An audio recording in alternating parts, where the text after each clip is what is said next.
Okay, I'm sorry, I got distracted, y'all. What's going on, y'all? It's your girl, your cousin Tanesha Peoples, live with my homeboy Jason B. Allen. We missing our brother Neo this week. He's out, doing the good work, getting into good trouble. But we got a dope person here with us today to step in and support this controversial conversation, y'all. We about to snatch some edges today, flip some wigs, curl some beards. We about to get into it all today. But we got my sis Dia L. Jones who stepped in to support us in this messy conversation today. Dia, how you doing? And welcome to the show. Welcome to Talk That Real Shit.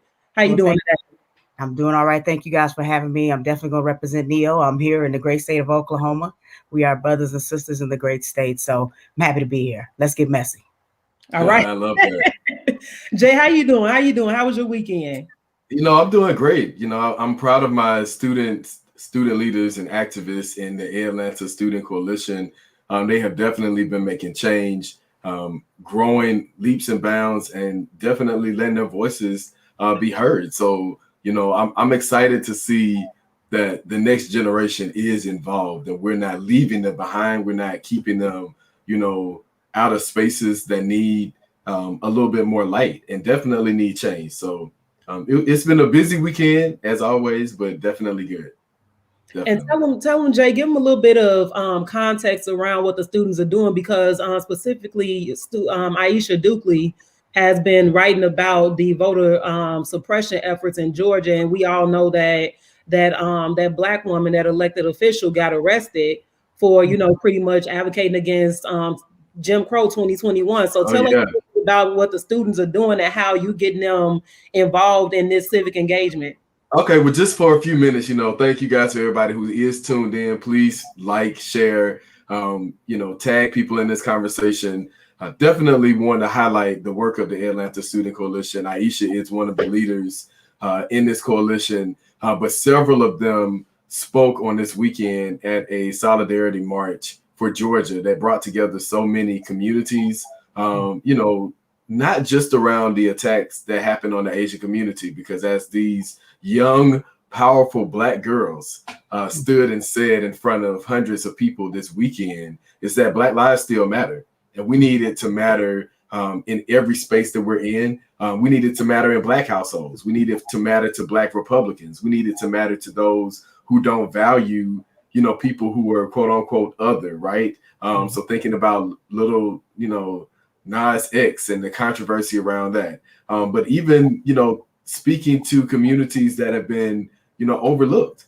And the kids are like, it's time out for us talking about it. What are we going to do? What are we changing? So, how are you going to impact the movement on, the voter suppression bills that are happening? Shout out to Representative Park Cannon, our sister in the fight.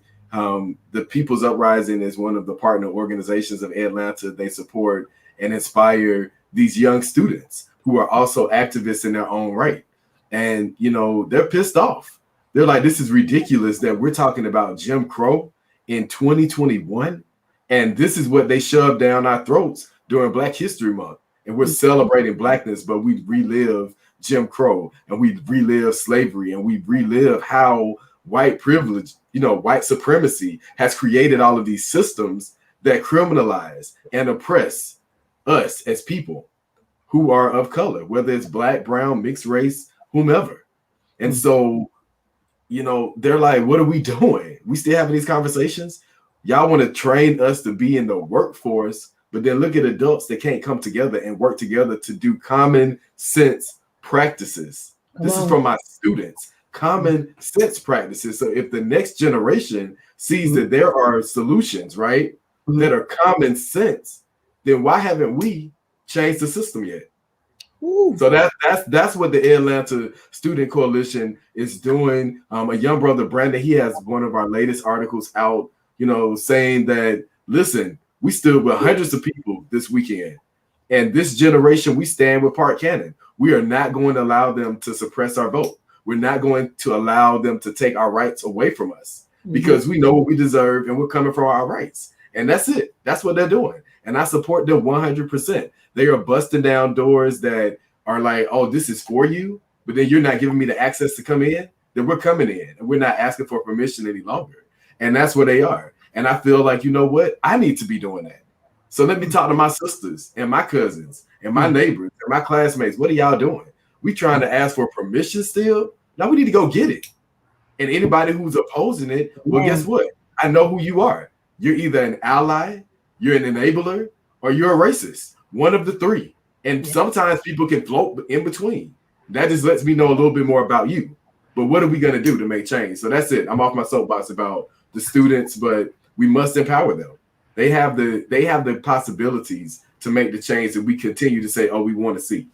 They want it now. I heard Brother Elder Allen. Y'all heard him. Y'all heard what he said. First of all, we need to definitely support our kids because while we sit up here thinking that they're just kids, they know a lot more than, you know, some of us adults. And they are our leaders. And, you know, it's like we really need to teach them that lesson of no one's going to give you permission to break your chains. Oh, no. That's really what it is. You know, and shout out to Sis Chioma Oru, who said that a couple of months ago. But yeah, y'all, it's about the kids. So let's get into this conversation. Oh, Dia, did you want to chime in on that? I mean, just real quick, Jason, thank you for that. It just, you guys, I work at a middle high school, and I work with middle schoolers primarily, and I teach social emotional learning as well as other things that I do. You know, you have many hats in the school, and I always do a survey with them. I tell every teacher, talk to your students about what they need, and then you'll be a better teacher. And so the one statement that they gave me out of all things they talked about was whatever energy you bring, that's the energy we're going to give. So if you give that energy, this is from an 8th grader.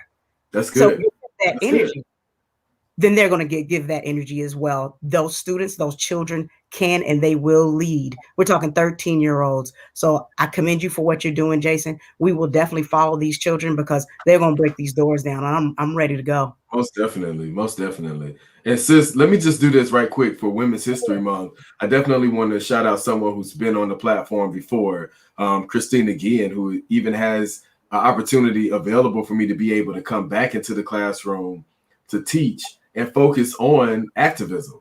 So I'm actually working with middle school students, a lot of kids who have been overlooked and passed over and not really given the opportunities to be on platforms such as this to speak about how the system is impacting them and what they want to see changed. And so that's the most, I remind people that I'm a special education teacher. So a lot of the students that you see are students who are everyday students that have been labeled as, oh, this is ADHD and this is what depression looks like. And this is what, you know, all of these labels look like. But these are kids up here telling you this is what needs to change. And this is how it's going to change. So it's no longer just the kids that are cherry picked, right? The ones who have the good resumes that we teach Black kids to have. And we teach Black people what to do with, you know, go to this prestigious school and, you know, look this way and, you know, don't have locks and don't have curly hair and don't wear afro, don't do this, you know, press your hair, do all of these things to fit into a system to assimilate, only to find out that you're still not accepted,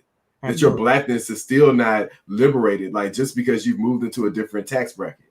And so that's what we are. It's like we're showing up as who we are, and we're showing up as people who are going through the system and not saying, oh, I'm a victim. No, I'm telling you what is going to change because we're no longer tolerating it. So I wanted to shout out Christina again for opening up doors and school leaders like her who are building spaces where Black children and brown children can get everything that they need and not just a penny or a short amount of, you know, the bitter, bad part of the stick that is too often shoved down their throat. So all right. My shout out for Women's History Month, Christina Guillen, 7 Pillars Career Academy. Yes, definitely. Shout out to all the Black women doing amazing work in our communities and in our schools and in our government to, you know, again, knock down these barriers and educate our kids and just get this change and this work that we need, y'all. We are concluding Women's History Month. And also with that, we are recapping some conversations that we've had over the past month about the criminalization and demonization of Black people and specifically Black children. And we want to touch on some issues, some current events in which we feel like those issues intersect, right? So we got a lot going on today. Right now, we have the Derrick Chauvin trial going on. We got the Lil Nas X conversation happening. We got the Stop Asian Hate conversation happening. And we also have this battle between Tamika Mallory and Samaria Rice. So we go get into all of that stuff today. We touched a little bit on the voter suppression in Georgia, but we go get into all that stuff. And I think I want to start, if y'all don't mind, I think that when we're talking about the influence that we can have on kids, some of the conversation that's come up around Lil Nas X is the influence that he has on kids. And so for those of you who are unaware, I'm guessing that Lil Nas X is a little controversial in the news. He's known for being a habitual line stepper, and his latest line stepping act was this video with, you know, that had some biblical references to it. And specifically, people are talking about him giving the devil a lap dance, right? So we all know that, and correct me if I'm wrong, Lil Nas X identifies as bisexual or queer, and he's been constantly picked on for his sexuality. And so he did this video, and it probably pissed the straights and the Christians off. And so we want to talk about that because we're talking about that demonization within the Black community for, you know, around sexuality, and also that aspect of our young people that follow Lil Nas X and what kind of impression he's giving them. So what are y'all thoughts on the video? And also this shoe that he's supposed to have this piece of human blood in it. I don't know, y'all, but let's get into that. Let's talk about this video because it's a trending topic right now. So I wanted to jump in first. I was teaching in Douglas County when Lil Nas X was a student in Douglas County here in Georgia. And you know, that atmosphere is thick, right? Because it's outside, it's Metro Atlanta, it's outside of the city. And so you have, you know, a growing Black middle class, but a lot of traditional Baptist churches, a lot of gatekeepers. And so now when you go back to my comment earlier about enablers, well, then you also have gatekeepers. They have similar roles because you're really not for change because you're blocking progress. And that's pretty much your role. And so the Black church does play a role in that. I have so many thoughts about the Black church and how it impacts Black families. And so I've experienced that myself, you know, growing up in the city. And, you know, something that I don't shy away from telling my students is that it didn't matter what household you came in. It wasn't just the fear of gangs, it was how it was marketed, right? People invested money. Let's be real about this. Gangs are a part of the system, right? So they make our children feel as if they're being empowered to gain something, whether it's wealth, whether it's, you know, street cred, whether it's power, but it's not the power to really protect their people or their communities. So we already lost them there. That's the first thing, but we don't think about that when it comes to gangs. To make the longer story short, like most parents, you know, 2-parent households, your child is, you know, trying to get involved in the gang. What do? You go to what your grandmama and them did, and what you've seen people in your family do is go to the church. And now, thankfully, I've made it out of the situation with not being in the gang and not falling into, you know, the traps that so many of the other youth in my community did. However, I was still criminalized and penalized by the church in ways that I didn't even realize was happening. And so the church does play a role. And that's why so many of these youth, they'll tell you, like, I survey my kids. Dia made a great point about surveying our students. And are we talking to them? A lot of these kids are like, my parents don't go to church. I don't go to church because why do I want to go back to some place where they're going to do the same thing that school does? And I don't have a choice but to come to school, but I have a choice to go to church, and I choose not to be oppressed in a place where I can freely walk out of. And that's for my students. That's how they feel about church and this whole controversy around Lil Nas X and why people are really wanting to expose the role that a Black church plays in criminalizing us and also oppressing us. Okay, that's my soapbox. And I guess for me, it's aesthetically, it's a very beautiful video. If you're looking at the art, you know, itself, you know, it's you know, the makeup was done well. It's great art. So if you're looking at it that way, and of course, again, just like Jason, growing up from Oklahoma, church was a 5-day-a-week thing. So you just grow up, that is part of who you are. And then as you start to get older, you start realizing some of the stuff may not be for you. And I think that's what they need to do with the Lil Nas X video. If it's not for you, it's not for you. That's it. That's good. And so I think that, you know, it's beautiful. I think that, you know, folks have said that, You know, he wanted to prove that some of the things that people demonized him for, he can overcome. And I think that's a good message. But we're always forgetting something. The biggest thing with any video or any song or any TV show or any movie, someone at home can have that conversation. And if someone at home is not having that conversation, Jason, you and I know we have those conversations at school. You know, I'm excited. Someone has to have the conversation. Someone's got to have it, because these students, these young people, let's say, that are still developing, but we don't want to tell them, no, you can't do this, you can't do this. You just have to say, here's what this is. What do you think? And then have them think critically and develop their own ideas about themselves. But, you know, we don't want to hear from the youth, right? Because that's the realness, right? We know that the youth are going to expose the internal demons that we battle. And a lot of Black people aren't ready to deal with that, because, I want to go here and just say this, that the Black church, you know, a lot of what Lil Nas X video speaks to, you know, the over-sexualization, the Black church has protected that for years. Think about all the kids that have been molested in Black churches and raped by pastors and ministers and church leaders that have covered it up, and the money that goes behind it. So, I mean, you know, let's not act as if these things, you know, are not relevant and they don't connect, because they do. And so, you know, our kids see through it. They see the veil has been lifted. You know, now I'm gonna put it back on the church.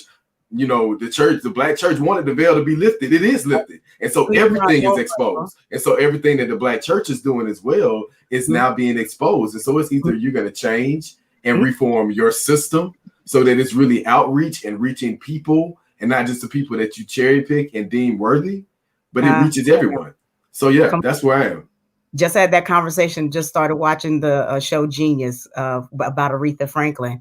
And in the first episode, they talked about, you know, how she had a baby at 12. I said, you know, we need to have this conversation. Ben need to have these conversations. And the conversation came up on Facebook. Well, he's just a man. I'm sick of that conversation. We all human. I said, however, if you know you want to do something that's illegal, you need to go to jail like everyone else. Agreed. The Black church needs to have honest conversations about where we are. And then Black lives matter, right? But do Black children lives matter? Do LGBTQ Black people lives matter?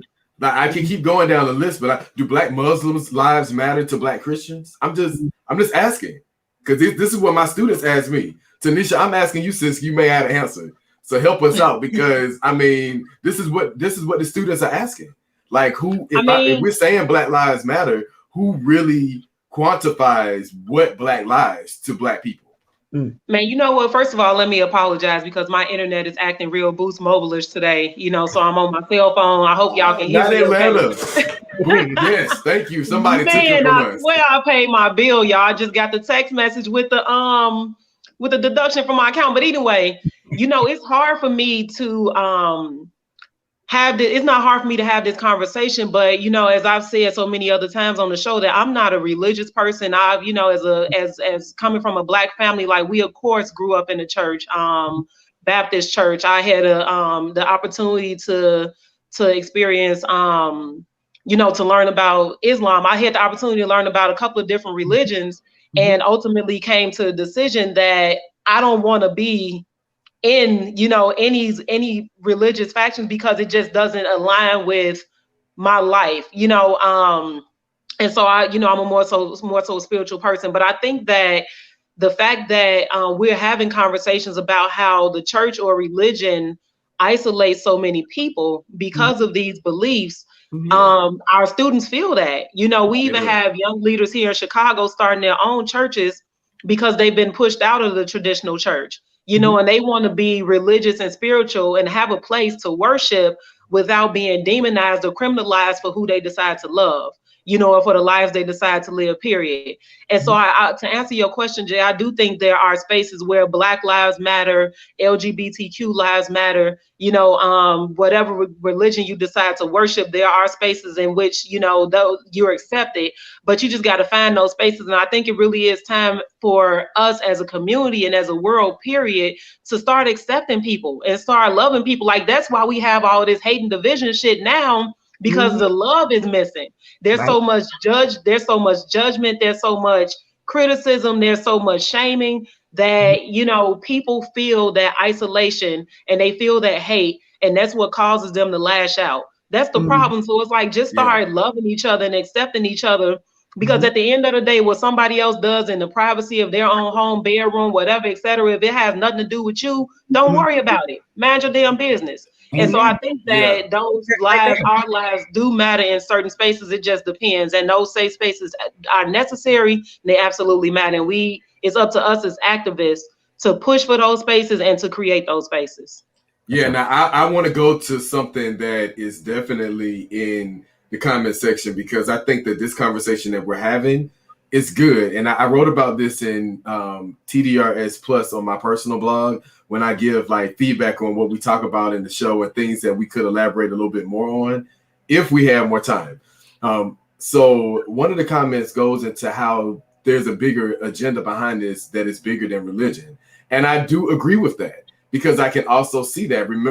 I have to remember that the music industry is also a system that has pimped the pain of artists, that has not given them the rights that they deserve, that has used their art as a form of sending messages and also to destroying systems that they feel like can oppose them. Hence the Black church. And I do feel like it was a strong message against them, but I also can see how the art still demonizes you to identify with Lil Nas X, because why couldn't it be the flip? Why couldn't he have been left held and then created his own place of peace rather than leaving that place of peace and going to a place that has been so stigmatized and designed, you know, for quote unquote people who don't fit into this realm of religion. And so I do think that is a different perspective. I can see how the system does come in and do just that. And so we can address the issues with the Black church and also still address the issue with the media, and how the media always takes our art, especially if it's not directed by us, it's not funded by companies that we own. It is definitely pimped and it's used in ways to drive stories that divide instead of bringing healing. So I wanted to just, you know, highlight that. And I think that touches on, I'm sorry, go ahead, Dia. No, I just agree. It sells records. Yeah, it does. I think that touches on the Claus's point. She just posted her comment about, you know, it being bigger than religion. Like, what's the interpretation of the art and how's it being manipulated to, you know, to control the public, you know? And so when we're having these conversations, it's thinking about what's the deeper agenda, and again, how is that agenda affecting our communities? You know, so y'all speak out on that in the comments, and don't forget to share this broadcast. We switching it up today. We talking that real shit. If we pissing y'all off, we want to hear you. If we giving y'all, you know, like, you feel this, if you're doing a little shoulder shrug, giving us a little patty, then, you know, we feel that too. Like and share it out and drop your comments, as we want to hear from y'all. So especially faith goers, you know, since I know we get ready to move on to the next thing, but I also want to say that I'm actively involved in the church, and I do push them, like, what are we doing to change these old ways that some of them do need to pass away? Some of them need to be revived into different things. Like,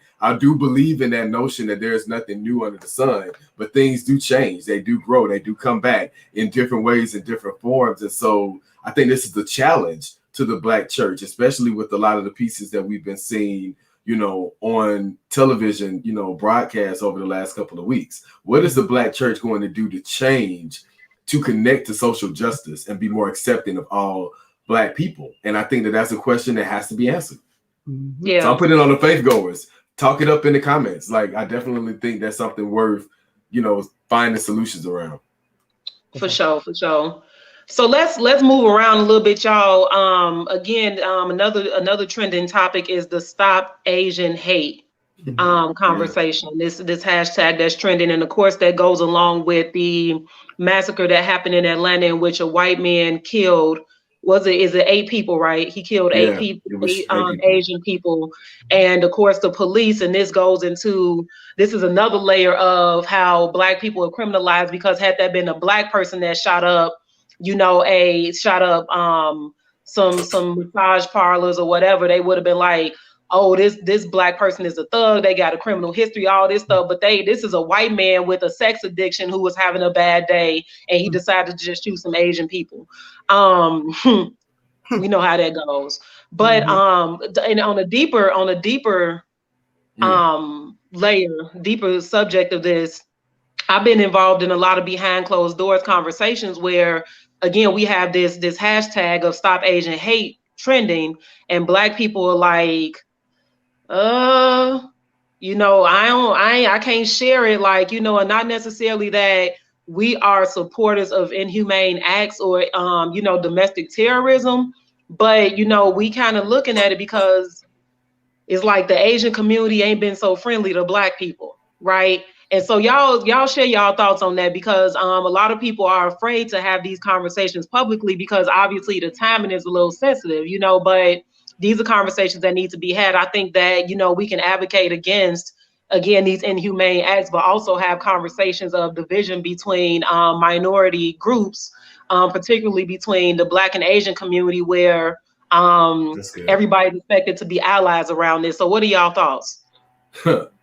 I mean, I have thoughts. D, I didn't know if you wanted to go in first on it. Yeah, I listen to all sides. I try to listen a lot before I speak because that helps a lot with my processing. But I mean, just to kind of give you guys an idea, and we all have our stories. My mother in our small town in Lawton, Oklahoma, she had her own black beauty business, and she had it for 10 years. And we fought like hell to get small things. You know, we'd have to leave here. It's a 3-hour drive to Dallas to get product. And they were all, you know, owned by the Asian community, literally rows and rows owned by Asian community. And our customers would be asking for specific hair or wigs or lipstick or different things like that. And you would go to these communities and you could only buy certain things. You would not get like the top grade, you know, products simply because they said, no, you have to go and purchase them from the Asian stores in your city. Then you have to then charge up your black customers when they have all black customers. And then, you know, we fought that for 10 years. And my mom just said, enough is enough. It's too much of a fight. So infrastructure, if we're talking about, you know, making these changes, I agree. Let's have the real conversations. This is bad. What happened, you know, that was horrible. And we need to agree that was horrible. Domestic terrorism needs to get the very best of what the jail has to offer him. However, what we need to do is have conversations about then our relationships in the Asian and the Black community, and then how it needs to be more inviting. So that's for everyone. So I believe in fighting and supporting, you know, when something is wrong, but we need to have deeper conversations and not just reactive conversations when things like this happen. That's good. So can I ask y'all a question real quick, Jay, before you go? Yeah, so go ahead. Before, where do y'all think this division came from? Is it, I mean, we know that it's kind of a result of, not kind of, but it's a result of white supremacy, you know, and pitting certain, you know, groups against each other. But yeah, what other elements do y'all think contribute to this division between, or this I guess this hierarchy in which the Asian community is supposedly, or, you know, apparently better than the Black community and looked down. But then again, you have, you know, this element of capitalism where there's so many Asian business owners in Black communities, and our dollar is important, but our lives and, you know, our existence isn't respected. So where do y'all think that came from, aside from that, this white supremacist system? Let's look at what America's public school teaches our kids. It's about power. It's about culture. This goes beyond, you know, America. This goes back to their traditional Asian countries and Africa. And it's power. This has always been a fight about power. And of course, you know, race has become a thing because people, I mean, you identified, like, that's a darker tribe. That's a tan tribe. That's the this tribe. That's this, you know, group of people. However, I mean, you know, it's a basic way. Let's be honest. Color is a basic way to identify something that's simple. So it goes to show how simple-minded the system really is, that we are created to identify people as colors. So when we teach children in elementary school and primary school, we teach them colors, but we're also teaching them about race, and we don't even realize it. We don't realize that in pre-K, before kids even walk into traditional public school districts, they're already being taught about color. And so this is why there's a division between the Black and Asian community, because it goes back to cultural dynamics. It goes back to power. That power grab, you can't say Black lives because you realize that you really just want the Black dollar because it's your way of control. It's your way of power. Now you have an issue with white supremacy because now it's against you.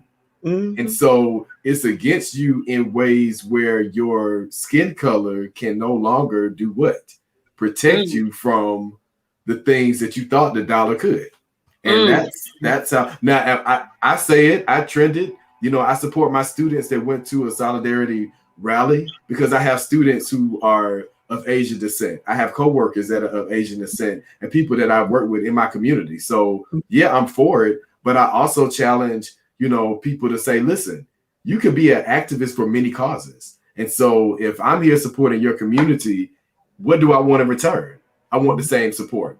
And if you know that this is happening with the dollar, we need to fix that. I need you all to also make space for Black women who want to be in these spaces that have ownership and have been pushed out, not just by white men, but also by the help of your hand.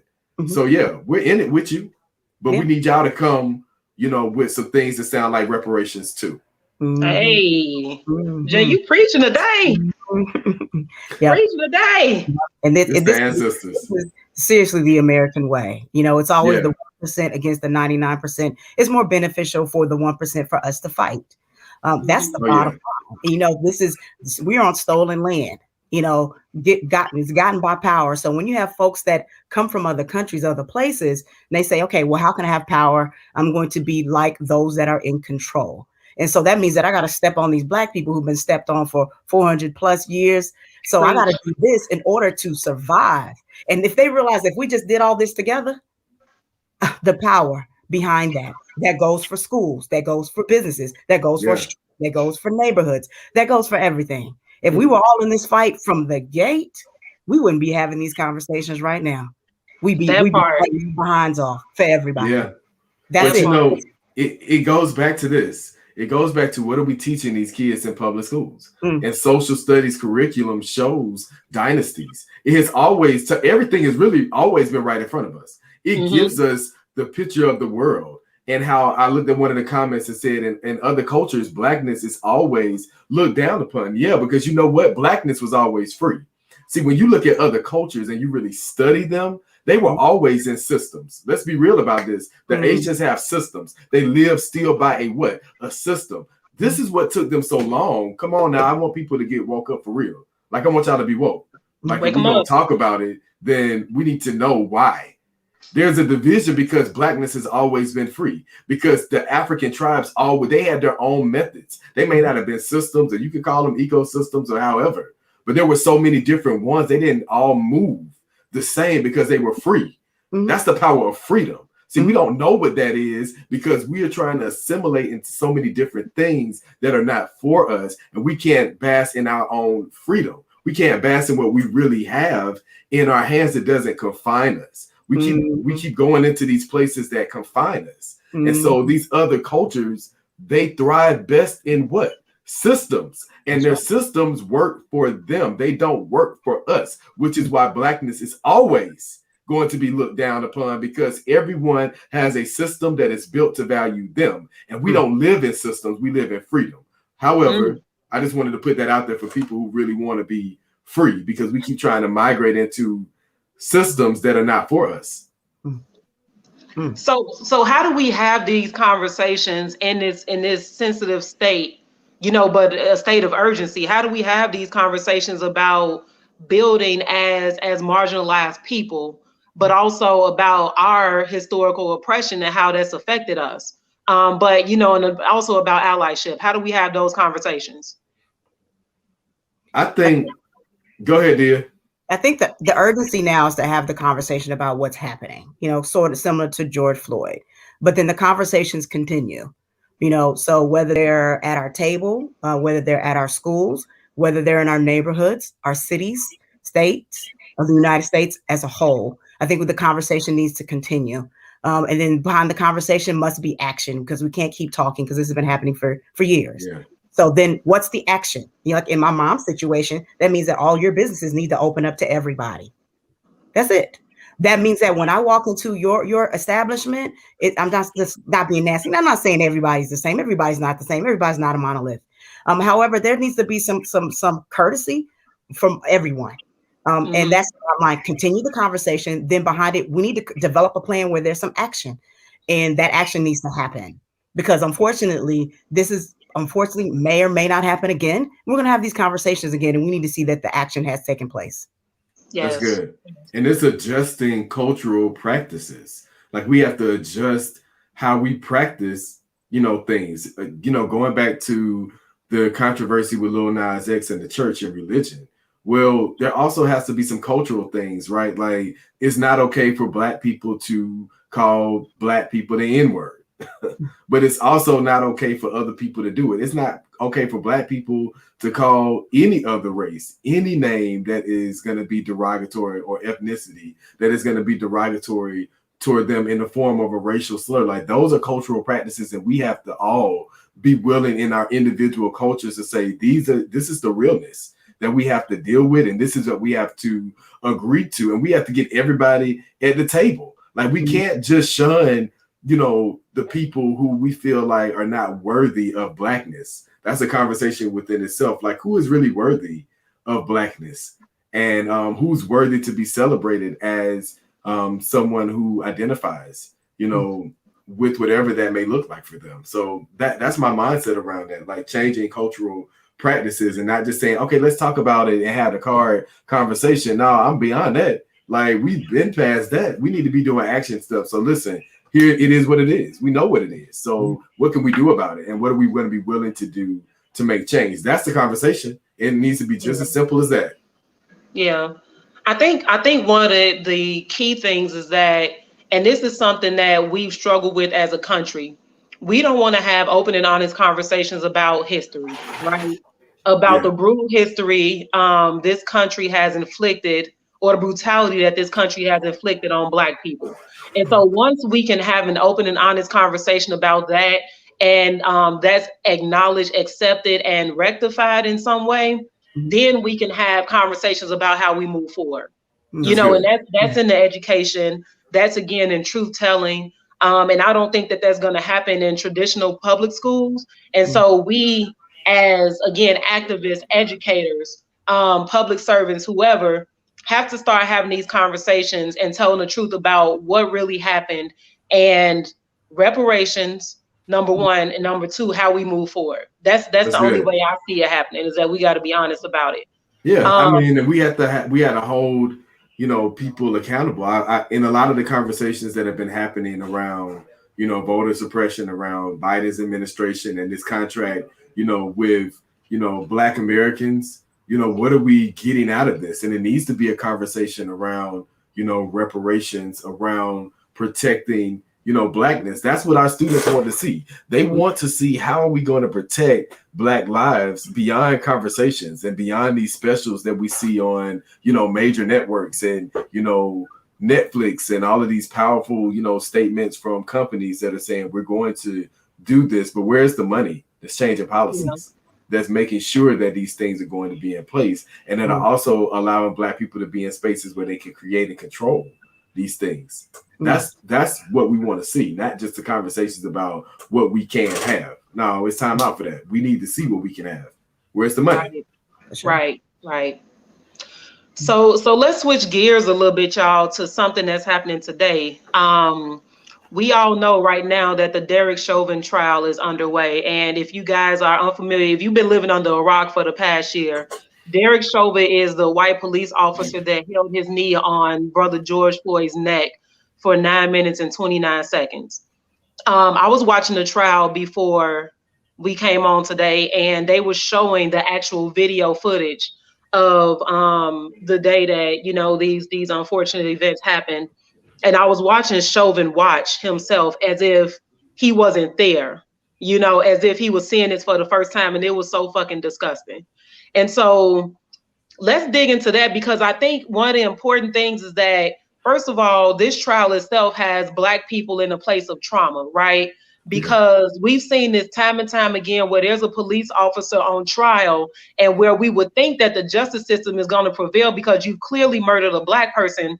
We can't be sure because it didn't happen with Laquan McDonald. It didn't happen with Trayvon Martin. It didn't happen with Tamir Rice. And so we can't be sure that George Floyd and his family is going to receive justice. And so we're sitting here on pins and needles trying to, just really, really hope that Black lives actually matter. And so how are y'all feeling in this moment? I want y'all to speak out in the comments too. Tell us how y'all feeling. What do you think the end result is going to be? What do y'all think this means for the Black Lives Matter movement going forward? It's heavy. I just want to acknowledge that it's heavy, that these things are still happening. And, everyone is really, trying to figure out what is my role, what can be done.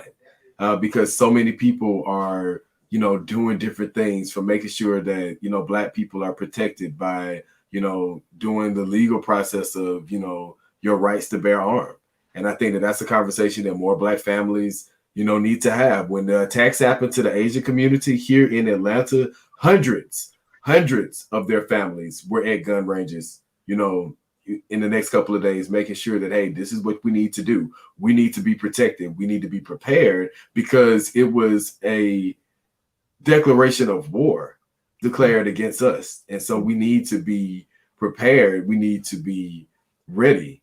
And I think that in our communities, we're so traumatized by it continually happening. We try to just exist in spaces where it's not happening to me. It's not happening to my loved ones. So I'm going to really chime out from it and try not to, think about it and dwell in that space.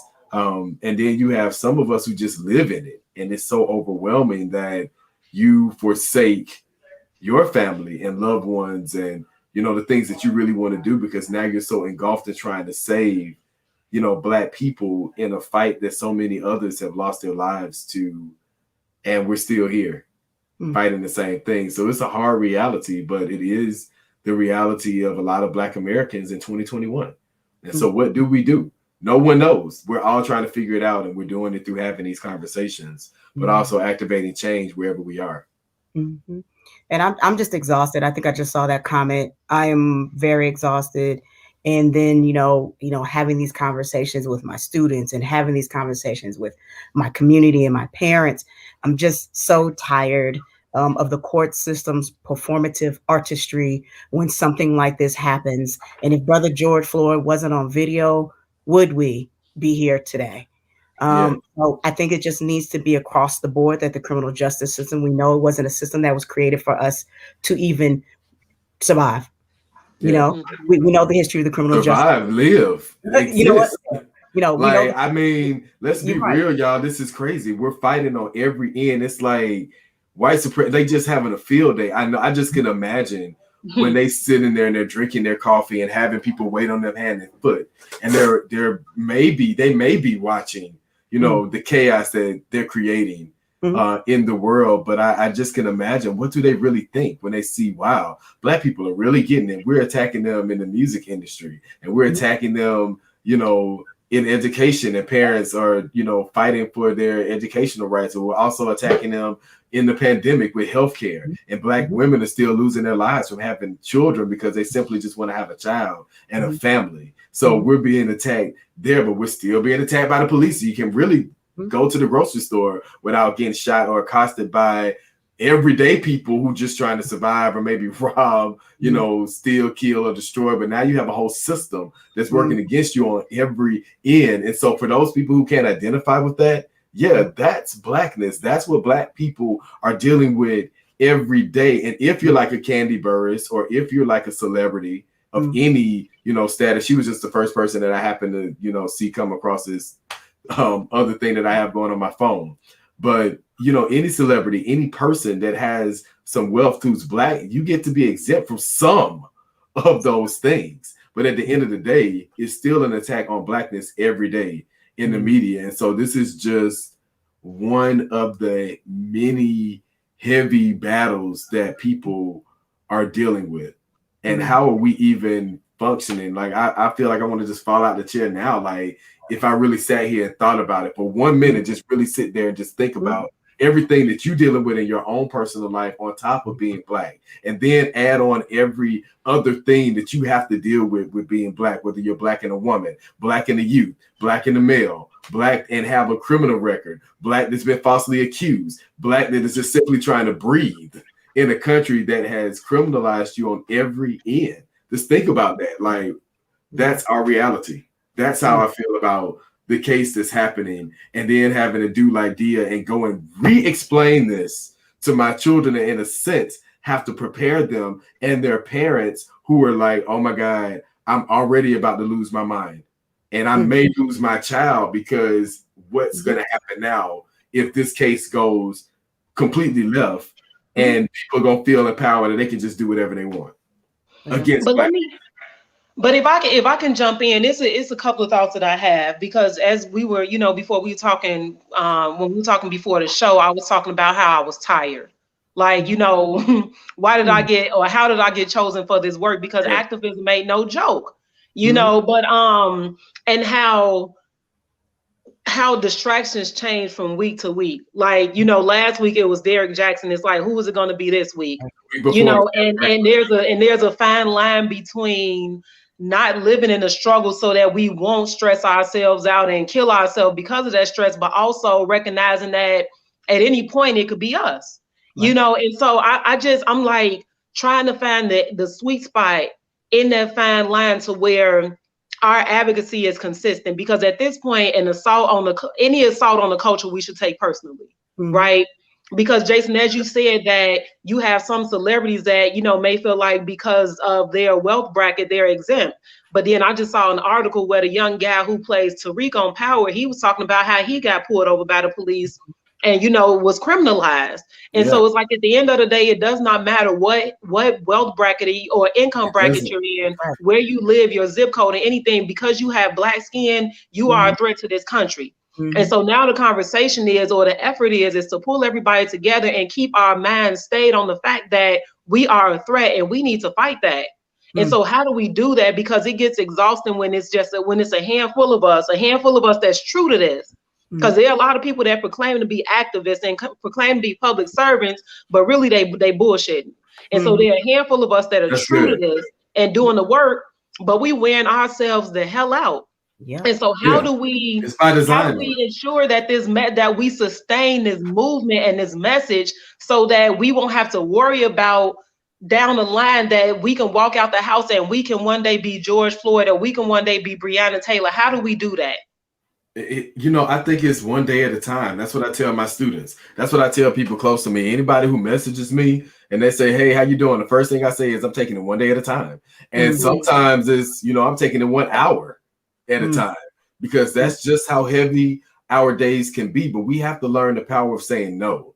So that's one strategy. We have to practice self-care. Self-care means, I know what, these billionaires are saying, get an iPhone and get this and get that. But I need a house phone too, because this phone is a device that I'm gonna always have in my hand, and then I'm gonna get distracted. And then I'm re-traumatized because I saw this video or somebody said this, and I got an opinion too, and I need to come and defend the people. But sometimes I need to unplug. Sometimes I need to be able to just sit in silence and sit with the ancestors and remember what grandma said, and remember, those prayers, and remember what my teacher said to me, and remember the lessons that I've learned so that I can fight better the next day. And so we do have to do these things, and we can't be it all. That is one of the things that I look at with these, documentaries or these biopics of Black activists and Black celebrities and, Black people who have made a difference. I study their stories. It's the art of storytelling. I don't know. I have my window open, so I'm apologizing. It's the light. The sun is going in and out. My point is that in studying other people's lives and their activism, we can see some things that may not have worked that we can improve and do better, so that we don't find ourselves so burnt out and incapable of achieving the success that we want to see in our own lane. We have to be comfortable with achieving success in what we can do. And that's it. We can only do what we can do. Shout out to Nipsey Hussle. Yeah, I definitely believe in the power of our resistance to have joy. We need to find it. And our power of self-care, we need to find it.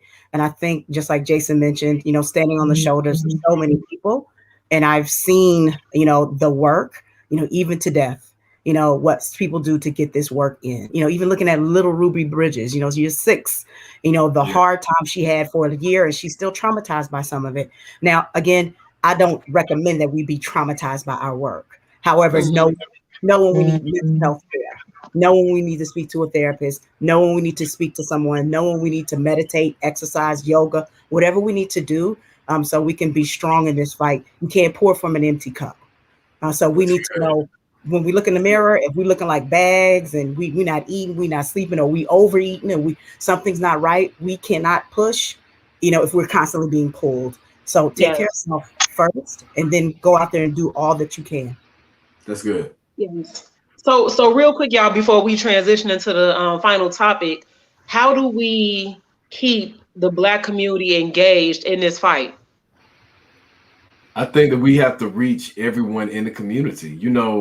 I see a lot of, we had to get the people who need to be reached. We have to reach the masses. And so we have to start, by bringing people who never have been on platforms, voices that need to be heard. Like, we need to hear from the students that are being suspended. You are suspended from school. We need you on the platform. What's happening? What's going on with you? Why do you think and move the way that you move? But we're really trying to reach the problem. If we're really trying to understand why people have different, mindsets and thoughts, we have to elevate everybody's stories. And we're not hearing enough of that. And so, I'm focusing on how we can empower Black people, because that's my call to action. And so you got to be true to who you are. You have to show up in spaces to, be who you are, because your voice, your story is important, and we need people telling other people that. And so that's my answer. That's my feedback to it. Yep, all voices are great, and we ain't gonna be perfect, but we need to have our shit together. So if we feel like we're gonna lead or do something, and again, we're not gonna always have it right. Get the voices of the people, but when we know something is messed up, we need to figure this out and listen, and then make changes. That's just the bottom line. Too many young people see us and we don't have our shit together. So then they're like, you know what, I'm cool. I'm just going to go and do this instead.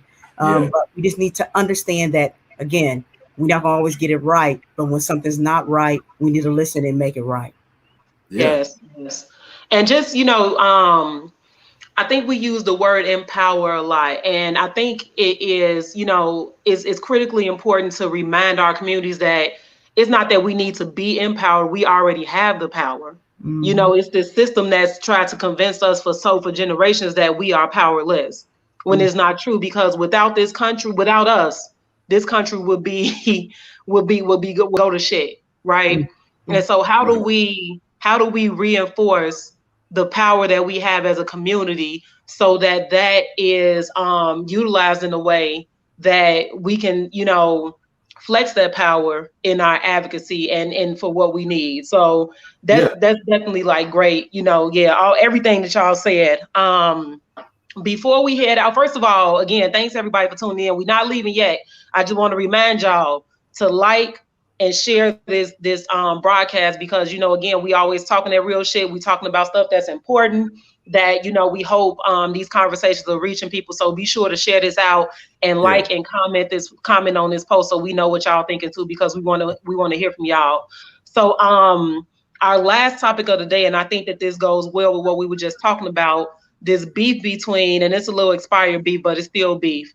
This beef between Tamika Mallory and Tamir Rice's mother, Samaria Rice, right? And so again, for those of you who are unaware, on the Grammys, the baby, one of the babies, is it the baby, Lil Baby, one of the babies who rap? I don't know. It's a whole bunch of damn babies out there that rap. Lil Baby. Yeah, Lil Baby. Okay, Lil Baby. One of the damn babies did.